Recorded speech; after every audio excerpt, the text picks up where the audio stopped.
Good morning, children. Myself Suraj Singh, and today I am going to teach you a story, to tell you a story, and I hope you will enjoy it and learn it also.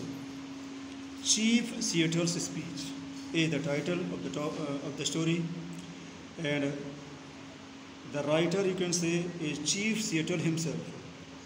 And this story has been translated in English by Dr. Henry A. Smith.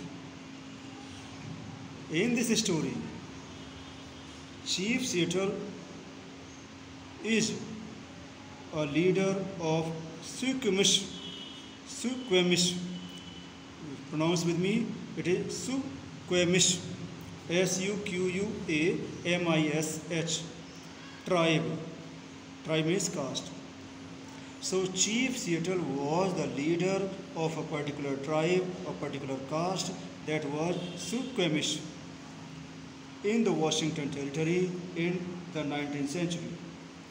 This speech was delivered in 1854, and it was a response, it was a reply to the governor Isaac Stevens. Isaac Stevens had proposed the Chief Seattle to surrender his native land or to sell his native land to the white settlers. So, because the Chief Seattle did not have any alternative, that's why he decided to have a meeting and to talk to his people so that he could come to some conclusion. Okay, now let us come to the story. Before I start the explanation, you please open out a book so that you can understand line-wise explanation. Please open out and put a finger where I am reading. Yonder sky that has wept tears of compassion upon my people for centuries untold. Yonder means distant sky that has wept. The author, this Chief Seattle says, distant sky has wept tears. The distant sky has shed a lot of tears, having mercy or pity upon my people, means for the people of Chief Seattle, for the common people of Chief Seattle, for centuries untold. Means the writer in the first line says that for a long time the distant sky has shed its tears, having mercy upon the people of Chief Seattle, and which to us appears changeless and eternal, may change. And then he says, then whatever seems to be changeless and eternal means infinite, permanent, can also change. So the writer says in the second line that everything in the world can change. Today is fair. Today, the writer says, the weather is quite pleasant. Tomorrow it may be overcast with clouds. Tomorrow it can be filled with clouds. It can be rainy. My words are like the stars that never change. The Chief Seattle gives an example of weather. Today it is fair, but tomorrow it can be means cloudy. But he says that his words, whatever he is going to say, will never change, and it is like the stars which never change their position. Whatever Seattle says, the great chief at Washington can rely upon with as much certainty as he can upon the return of the sun or the seasons. Here the speaker says, the writer says, his words are like the stars that never change, and whatever Seattle says, the great chief at Washington can rely. Means the great chief at Washington must have faith upon, means must have faith with as much surety as he is quite sure of the means changing of seasons or the position of suns. So he wants to just prove that whatever he is going to say is quite trustworthy. The white chief says that big chief at Washington sends us greetings of friendship. So white chief says, now the chief Seattle tells his people that the white chief has said that big chief at Washington sends us. Children, it must be very clear to you that white chief is Governor Isaac Stevens and big chief is US President. And at the time US President was Franklin Pierce. So this must be there in mind that big chief US President and white chief Governor Isaac Stevens. This must be very clear to you. The white chief says that big chief at Washington sends us greetings of friendship. So big chief, that is president, has sent his offer of friendship to the native people. His people are many. And then chief Seattle says that people of white chief are many. And then they are like the grass that covers vast prairies. Then he says that the people of this big chief or white chief, the people of these people are so many that they can be compared with vast prairies, the vast grass of grassland, vast grassland. My people are few. He says that his people are very less. They look like the scattering trees of a storm-swept plain. They look like the scattering trees, the trees which have been spread, which are not close, of a storm-swept plain. So he says that his own people, Chief Seattle says that his own people are like the trees which have been scattered because of a storm. The great, and I presume means think, good. White chief sends us word that he wishes to buy our land, means he says that the great, and satirically he says good white chief who has sent them the word that he wishes to buy our land but is willing to allow us enough to live comfortably. He says, Chief says that the white chief has sent us a message to sell their land, sell our own land to them. And after selling, they can live, means we can live on our land as much as we want. But finally, the land will be theirs. So this indeed appears just, even generous. He says that this pact seems to be kind and generous. For the red man no longer has rights that he need respect. The red man, he says, does not have the right to get respect. And then the offer may be wise, and it is an offer which is full of wisdom. Also, as we are no longer in need of an extensive country. So he says that because they are less in number, they don't have right to fight for their land. Means wisdom is to sell the land and to live as long as they want, and then finally they should live with friendship, selling the land to the white people.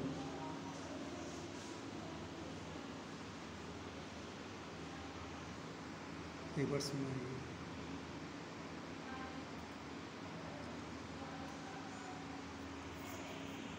नहीं.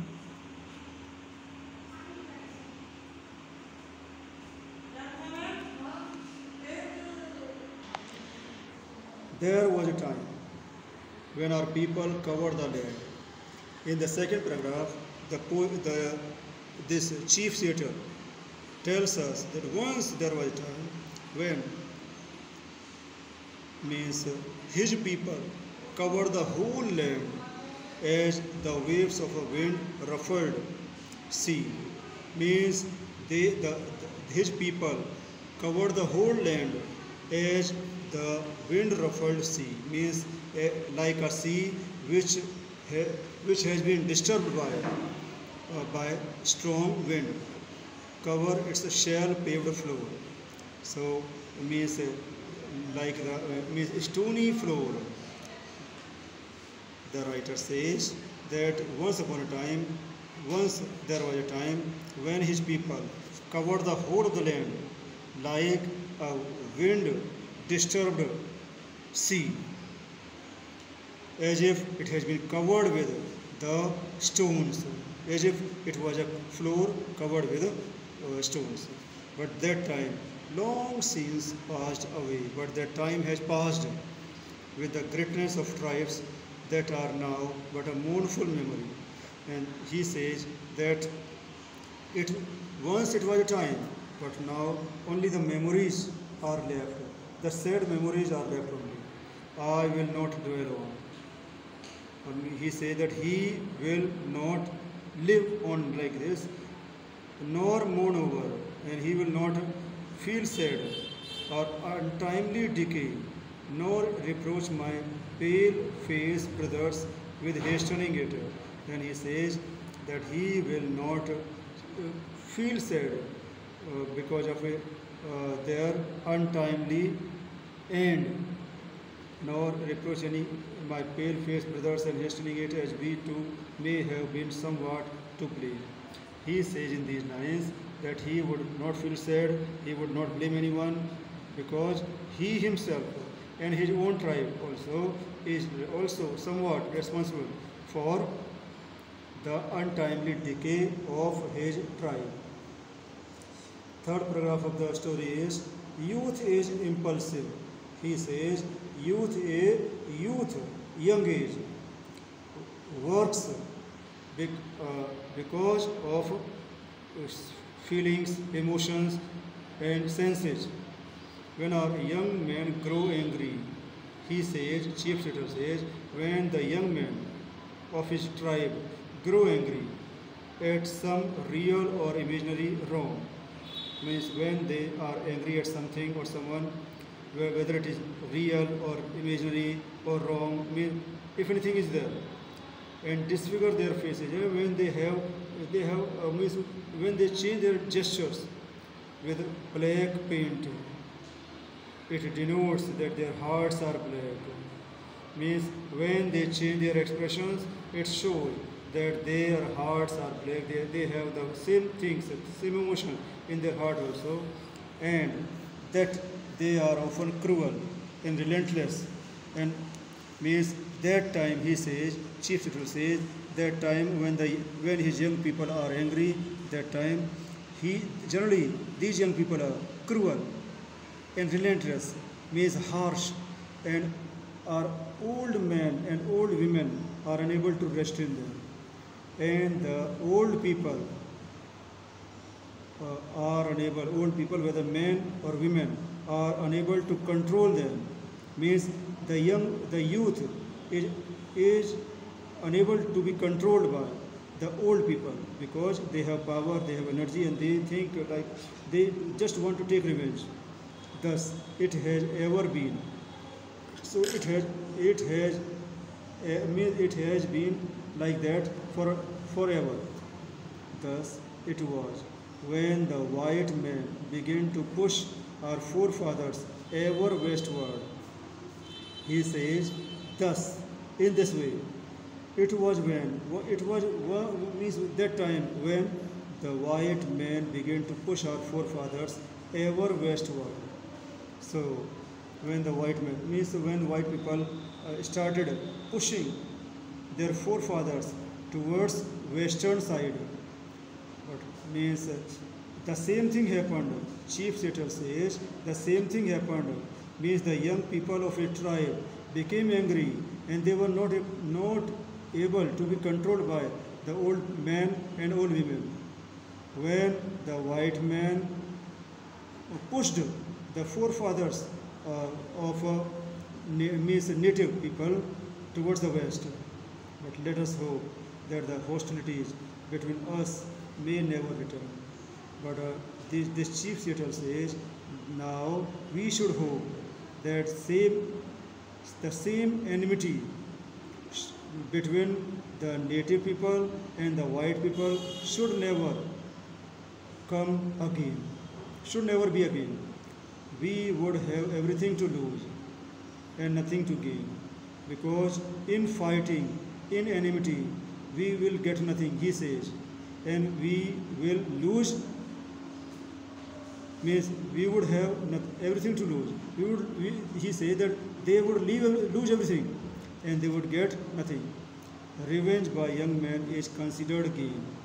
Young people think that revenge is a gain, even at the cost of their own lives. They even just want, they just sacrifice their lives for taking revenge.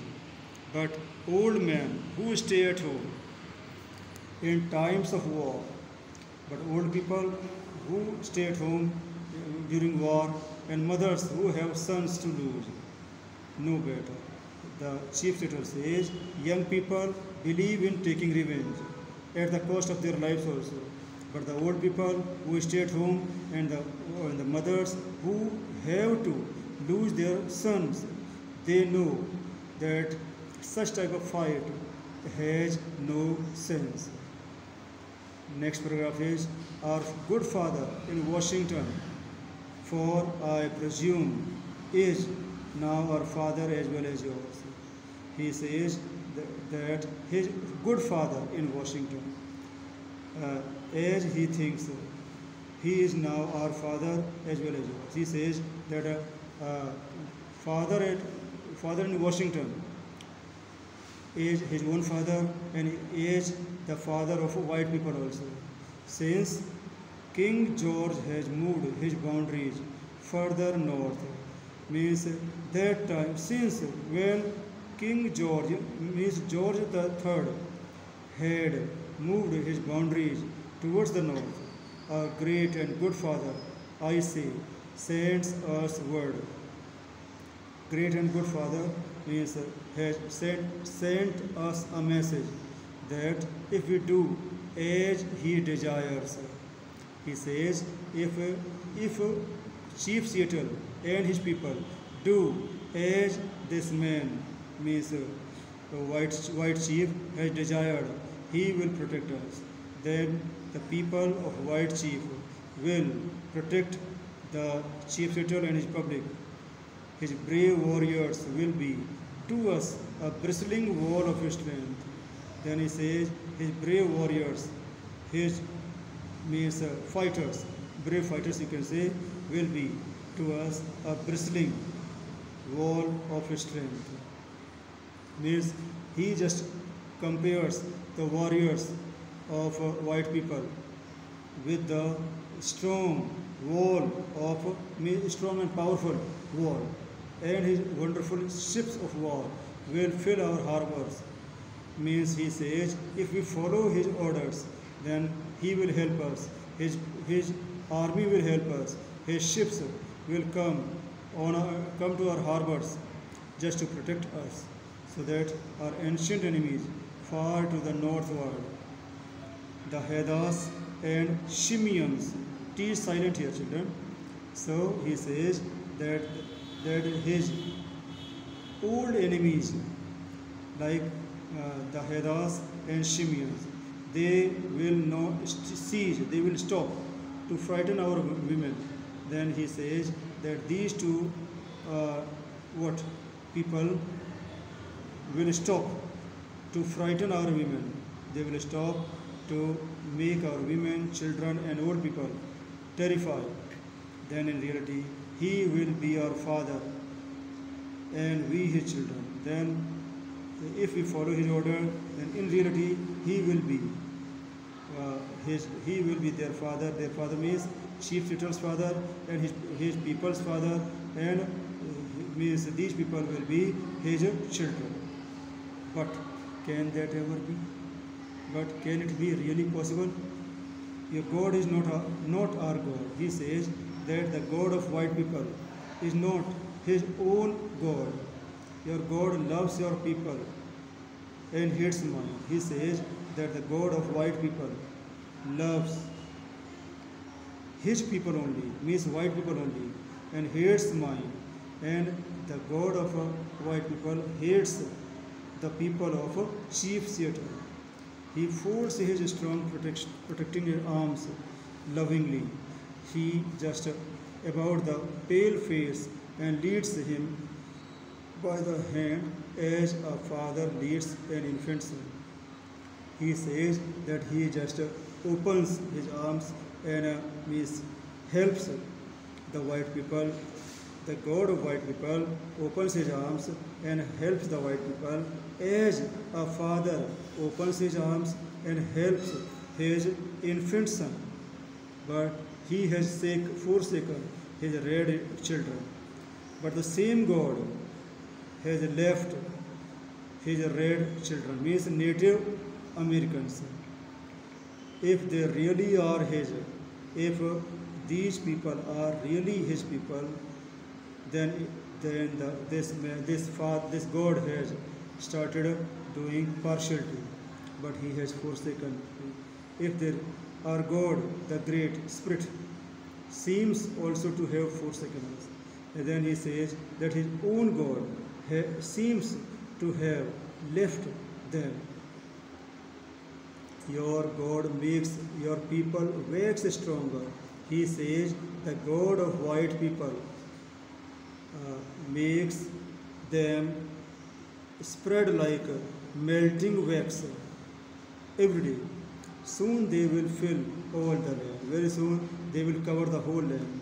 Our people are ebbing away like a rapidly receding tide.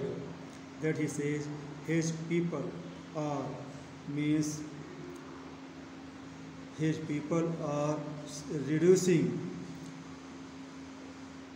moving away and will never return. Means the number of native people is getting reduced, says Chief Seattle. The white man's God cannot love our people. He says that the God of white people cannot love the red Indians, or he would protect them, nor he would protect them. They seem to be orphans, and he says that the native people seems to be orphan. Orphan means parentless, who can look nowhere for help. Then these people, the people of Chief Seattle, look for help towards each and every direction, but nobody seems to help them. And renew our prosperity and awaken in us dreams of returning greatness. Then how can we be, one line was left, so how then can we be brothers? Then he says, if the God himself does this type of partiality, then how can they both be, the red Indians and the white people, be brothers? How can our God, your God, become our God? Means how can, means the God of white people can be the same as the God of means red Indians. Renew our prosperity and awaken in us dreams of returning greatness. Then such God cannot create the feeling of prosperity and the feeling of achieving greatness in them. If we have a common heavenly Father, he must be partial, for he came to his pale-faced children. He says, if the red Indian and the white people have the same Father, if Father is one, same, then he must surely be a partial. Partial means one who favors one party and does injustice with another party. So he says, if the God is same, if Father is same for both the children, for the white people and for the red Indians, then he must surely be partial, because he came to his pale-faced children. He just came. He just helped his white children, white people. We never saw him. He says that we have never The chief turtle and his people have never seen the God. He gave you laws, but had no word for his red children, whose teeming multitudes once filled this vast continent as stars fill the firmament. So he says that he gave you laws, means God gave us the laws, but had no word for his red, means he gave, he says the God of white people gave them laws, but he did not give anything to the red children. Red means whose who they these red children, these red Indian people were so many in number.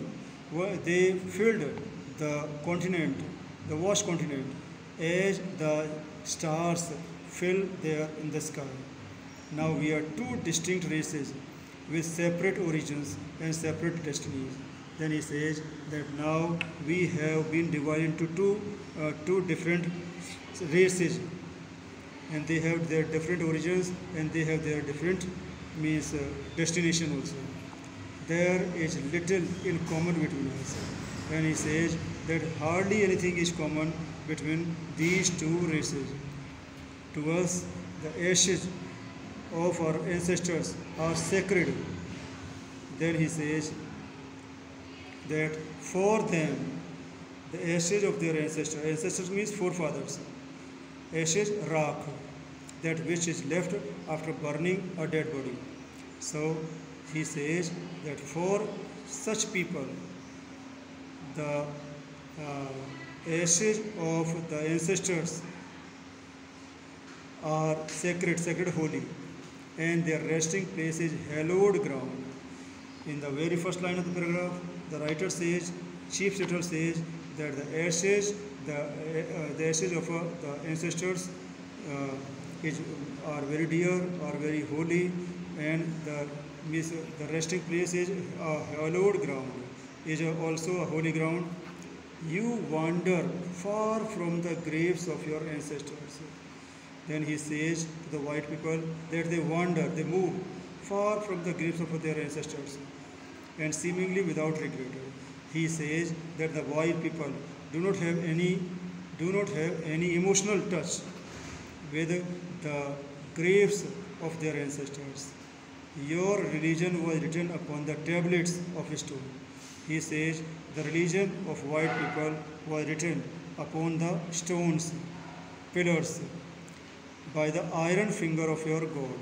And on these pillars, on these stones, the religion was written with the finger of God, iron finger of the God, so that you could not forget. And it was done so that the white people should not forget the religion. The red man could never comprehend or remember it, but the red man could not understand or remember their religion.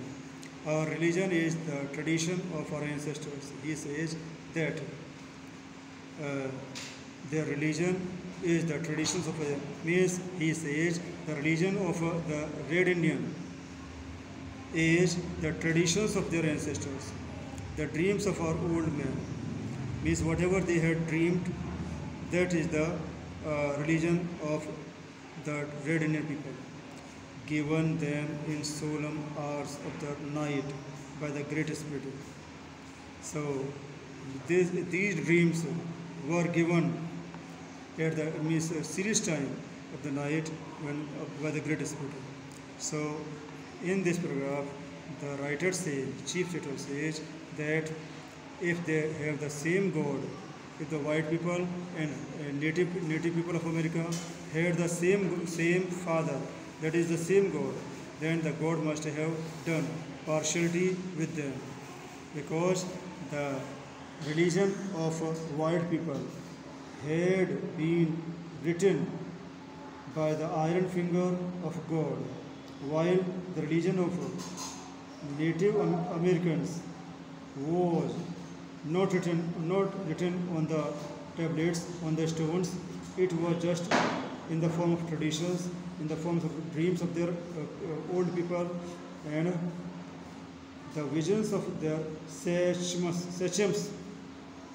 Sachems means boss, children, boss, and it written in the heart of the people. So the religion of Native Americans was written in the heart of the people, while the religion of white people was written on the stones so that they could read and revise and means transfer it to the coming generation.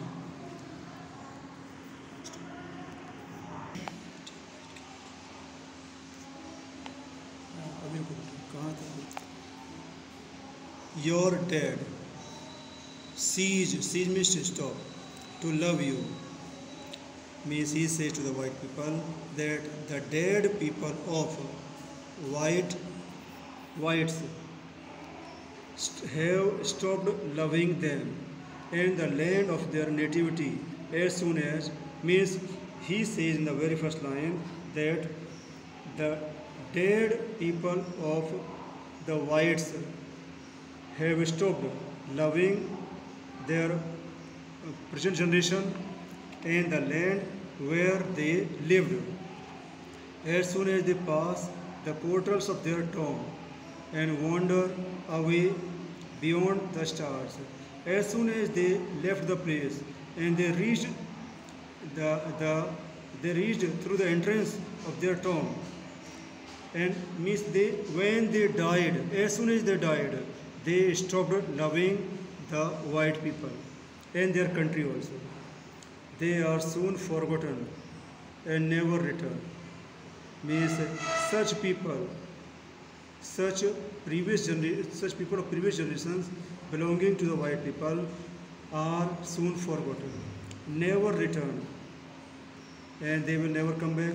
Our dead never forget this beautiful world. But he says for his own previous generation, the people of his own previous generation, that the people of his own generation or previous generation have never forgotten this beautiful world that gave them being, where they lived.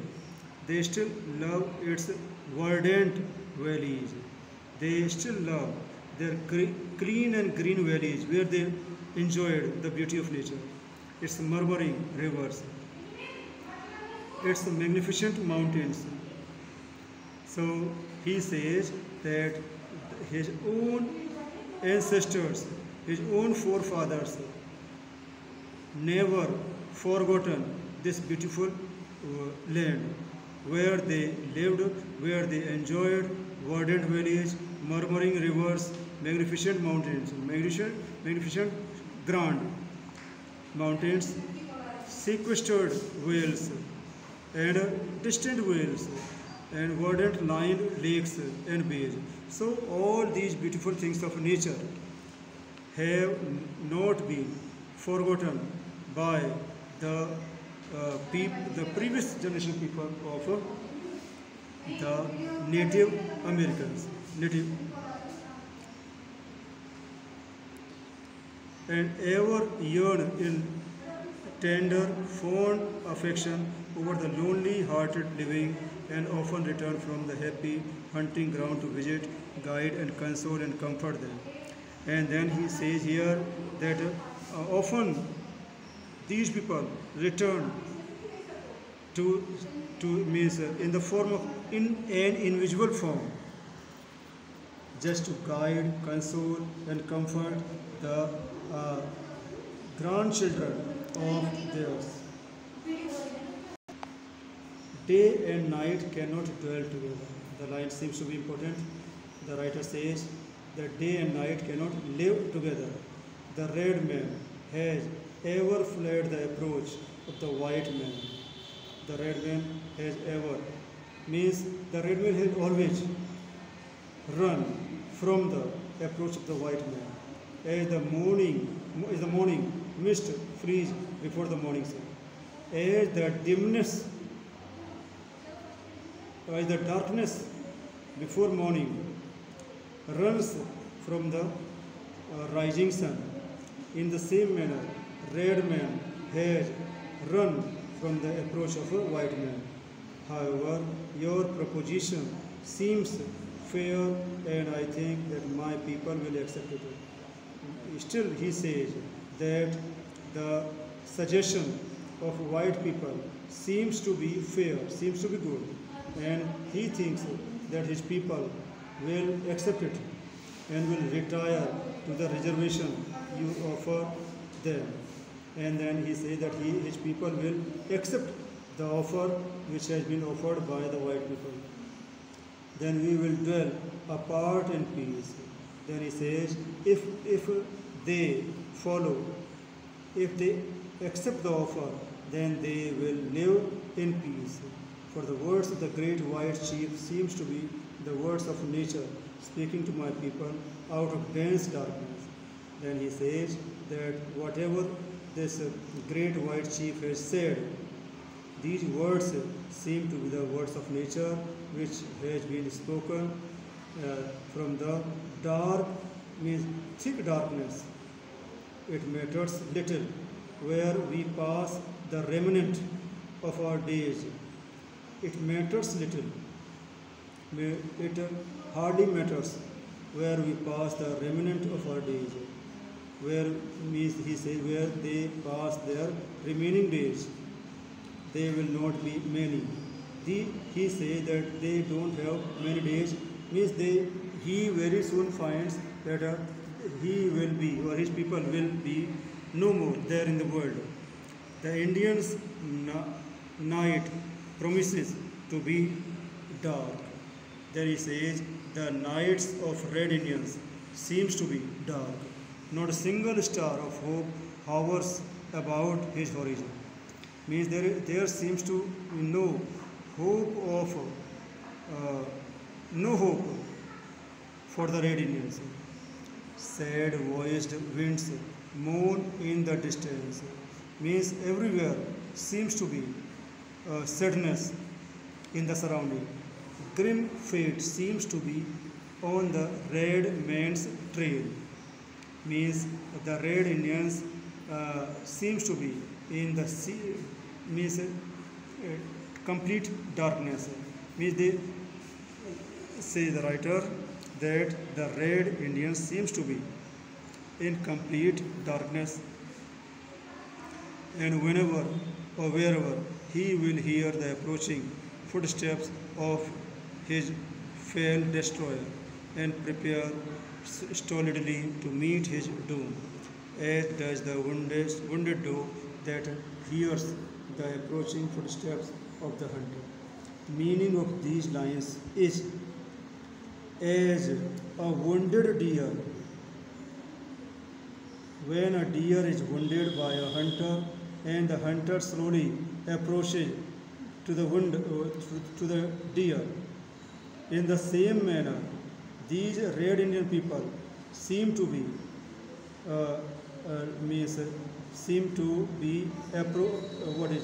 approaching of the hunter, that is the white people. Meaning is that the white man, this native chief setter thinks that their welfare is to sell their land to the white people. Otherwise, they will not be in a condition to save themselves and their land from the white people. He thinks that they seem to be quite weak that time. A few more moons, a few more winters, and not one of the descendants of the mighty hosts that once moved over this broad land or lived in happy homes protected by the Great Spirit will remain to mourn over the graves of the people once more powerful and hopeful than yours. It is a long line, long sentence, but I'll tell you it means a few more moons. Chief Setter says that there will be few more moons, a few more winters will be there, and not one of the descendants of the mighty hosts. So once this tribe, the tribe of a Chief Setter, was a mighty tribe, but the descendants, the great children of this caste, this tribe, that once means this tribe once moved on the land and enjoyed happily, protected by the great spirit, means all the great spirits protected them, will remain to mourn over the graves of a people once more powerful. And means he says that once this tribe, the tribe of Chief Shittle, was a mighty one, but now this mighty tribe has lost its power, and now they are not in a position to control their land by themselves. Tribe follows tribe, he says. Sorry, but why should I mourn at the untimely fate of my people? He says that he should not feel sad for at the untimely death of his people. Tribe follows tribe means, but after tribe there comes the next tribe. Nation follows nation, and after one nation, then another nation comes, like the waves of the sea. There is one wave, and then after another wave. In the same manner, tribe is followed by another tribe, and a nation is followed by another nation. It is the order of nature. It is the rule of nature. The regret is useless. If we regret, if we repent, if we feel sorry, that is useless. Your time of decay may be distant. He says that the time means ending time of white people may be distant, may be far, but it will surely come, but it will surely be there. For even the white man whose God walked and talked with him as friend to friend, but he says for even the white man whose God walked and talked with him, the God of white man had walked and talked to the white man as friend, does with a friend, cannot be exempt from the common destiny. That white man will also meet his death. We may be brothers after all. And then he said that it happens with all the human beings. So in this way we can be brothers. We will see, and he says that they will see that these white people will also meet their end. We will ponder your proposition. He says that we means Chief Shittle and his people will think over the suggestion, over the offer offered by the white people. And when we decide, we will let you know. Then he says that when we decide, we will let you know, means he says that after taking a decision, then they, means Chief Shittle and his people, will tell the white people, the white chief. But should we accept it? I here and now make this condition that we will not be denied the privilege without molestation of visiting at any time of the tombs of our ancestors. He says that whether this proposal, whether this offer should be accepted, he says that here and now make this condition. Then he says that if we accept this offer, then only on this condition we will not be denied the privilege without molestation of visiting at any time the tomb of our ancestors. He says that there will be condition, and the condition will be that any time Chief Shittle and his people could come to have a visit to the tombs of their ancestors, friends and children. Every part of this soil is sacred in the estimation of my people. He says every part of that soil, that land, is religious, is holy to his people. Every hillside, every valley, every plain and grove means group of trees, has been hallowed by some sad or happy event in days long vanished. He says every part of his land, every part of his country seems to be quite holy for himself and for his people also. even the rocks which seem to be dumb and dead as they swelter in the sun along the silent shore. He says, even the rocks, the stones, the rocks which have been made, which are made of stones, are very hot when the sun is there. Then a silent shore, thrilled with means all these beautiful things of nature. All these things of nature seem to be very lovable for the people, for his people, and for himself also. And the very dust upon which you now stand responds more lovingly to their footsteps than yours. He says, all these things of his country seems to respond, seems to give response more lovingly than the means than the entry of the white people.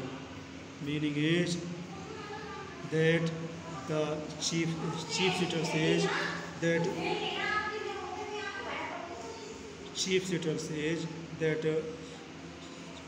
people of chief sitter and chief sitter himself love his country more than any of the white men, because it is rich with the blood of our ancestors. And he says, means he and his people love this country more than any of the white people, because the land has been made rich with the blood of their ancestors, and their feet are conscious of the sympathetic touch. And he says that his feet having no shoes, he says that his feet and the people of his feet have the feet of his own people have felt this loving touch there in their heart.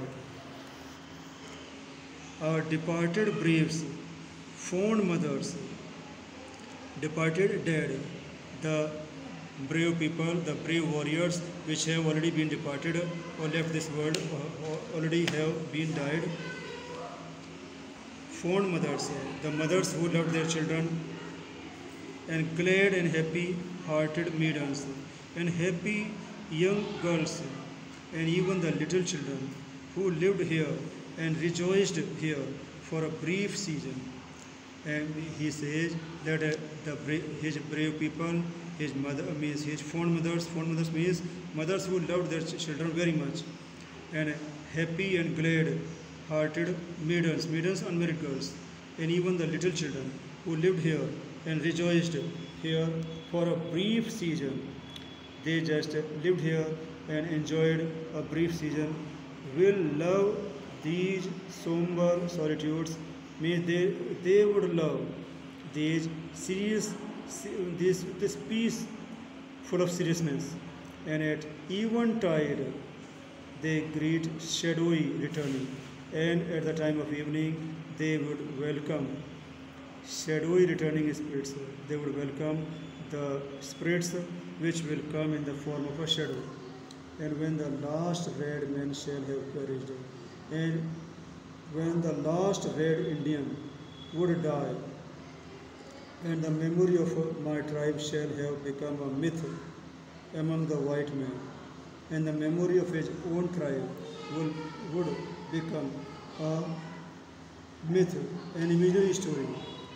White man means these shores will swarm with the, means he says, when all the people, when none of the red Indian will be left there in the world, at that place. That time also the spirits of red Indian will come and swarm there like bees. When your children think themselves alone in the field, and then he says that when the children's children, when the coming generation, when the great children of these people think themselves alone in the field, when the great children of these people think that they are all alone there at this place, the shore, the shop, upon the highway, or in the silence of the pathless woods. Where at these places, when they would find that they are all alone, they will not be alone. That time they will not be alone, because the spirits of these people will be there with means these children. At night, when the streets of your cities and villages are silent, at the time of night, when the streets of your cities and villages are silent, means where there would be silence there in the cities and villages, you think them deserted. They will throng, means when the people will think that they are all alone, then the spirits of red Indian people would make a crowd with the returning hosts, and once filled them, means the spirits of red Indian people would come there and still love this beautiful land. Means they would come there and live there in the form, means not in the form of physical form. They will come spiritually, and they will come because they love this beautiful land. The white man will never be alone. The white man will never be alone. There will always be the spirit of red Indian people. Let him be just and deal kindly with my people. Then he says, let the white chief should be just. Let the white chief be just and deal kindly with his people. With his people means with the people of Chief Seater. For the dead are not powerless, because he thinks that dead people are not powerless. Dead, did I say? He said, did I say dead? There is no death, only a change of worlds. He says, nobody dies, only the world changes for the person who leaves his body. Children, I hope that you could have understood each and every contents of the chapter. If still you have any problem, you can ask me through phone. Thank you.